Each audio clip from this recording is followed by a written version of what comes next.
સામાન્ય રીતે દૂધની જેમ ખીચડીને પણ સંપૂર્ણ આહાર ગણવામાં આવે છે. ઘણી જગ્યાએ નાના મોટા પ્રસંગોમાં સાંજના ભોજનમાં કઢી અને સાદી ખીચડી રાખવામાં આવતી હોય છે. પરંતુ જો સાદી ખીચડીમાં કેટલાક શાકભાજી ઉમેરીને તેનો વઘાર કરવામાં આવે તો તે સ્વાસ્થ્ય માટે ખૂબ લાભદાયી નીવડે છે અને ખાવામાં પણ એકદમ યુનિક ટેસ્ટ આપે છે. તો આવો આજે આપણે વેજીટેબલ ખીચડી બનાવવાની રીત વિશે જાણીએ.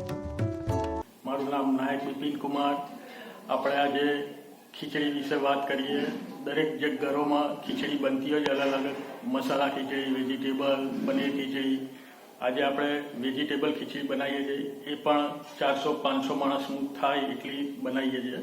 એનું આપણે પહેલાં તપેલું મૂકીએ છીએ, પછી 6 કિલો જેટલું અંદર તેલ નાખીએ છીએ, પછી એમાં વઘાર નાખીએ છીએ. વઘારમાં માપ પ્રમાણે મેથી, જીરું, રાઈ, વઘારના મરચાં, તમાલપત્ર, તજ, લવિંગ એ બધું અલગ અલગ નાખીએ છીએ. એ પછી આપણે ડુંગળી છે 7 કિલો ટામેટા છે એ બધું સમારીને અંદર નાખીએ છીએ. થોડી વાર થવા દઈએ. પછી આદુ, મરચાં, લસણની 2 કિલો જેટલી પેસ્ટ નાખીએ છીએ અંદર. એ પછી એ થોડી વાર થવા દઈએ. એટલે પછી આપણે મરચું છે દાખલા કે 700 કિલો જેટલું 2 કિલો જેટલું હળદર, મરચું, ધાણા જીરું એ બધાની પેસ્ટ નાખીએ છીએ. એ પછી થોડી વાર થવા દઈએ. પછી અંદર 80 લીટર જેટલું પાણી નાખીએ છીએ. એ પછી એનો ઉબાલ આવે એટલે પછી આપણે એમાં દાળ ચોખા છે 18 થી 20 કિલો દાળો છે એ બધું થઈને 18 થી 20 કિલો. એ પછી આપણે એને થવા દઈએ. પછી ઉપર કોથમીર છે બધું અલગ અલગ એને ગાર્નિશિંગ માટે આપણે નાખીએ છીએ. એટલે આ વેજીટેબલ ખીચડી 400-500 માણસની એકદમ ફર્સ્ટ ક્લાસ તૈયાર થાય છે.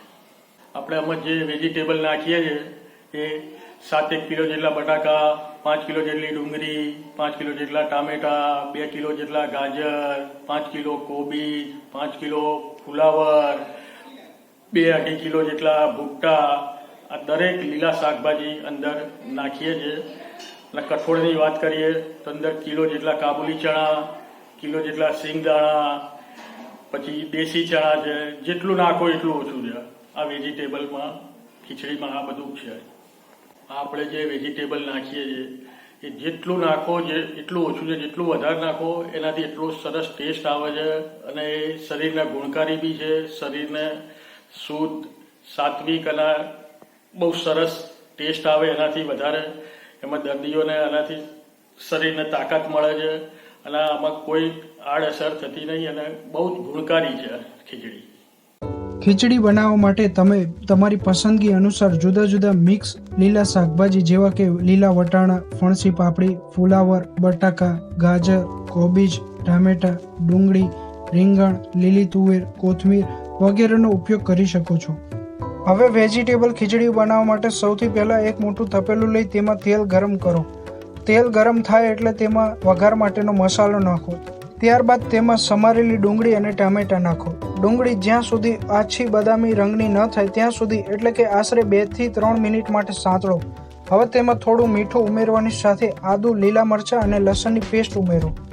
હવે આની સાથે સાથે એક બાઉલમાં હળદર, દળેલું લાલ મરચું, ધાણા જીરું અને ગરમ મસાલો લઈ તેમાં થોડું પાણી નાખી પેસ્ટ બનાવી તેને વઘાર અને ગ્રેવીના મિશ્રણમાં ઉમેરો.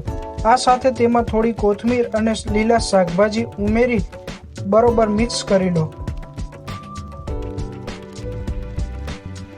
આ મિક્સ શાકભાજીને 10 થી 15 મિનિટ માટે સાંતળવા દો.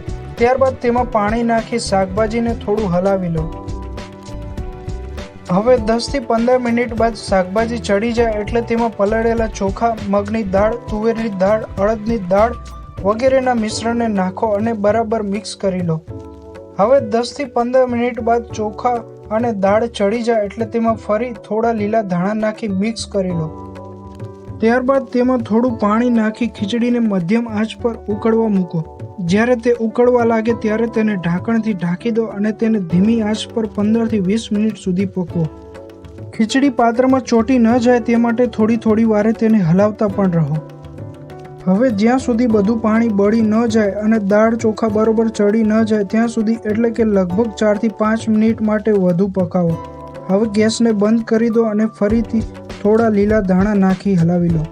બસ તૈયાર છે ગરમા ગરમ સ્વાદિષ્ટ વેજીટેબલ ખીચડી.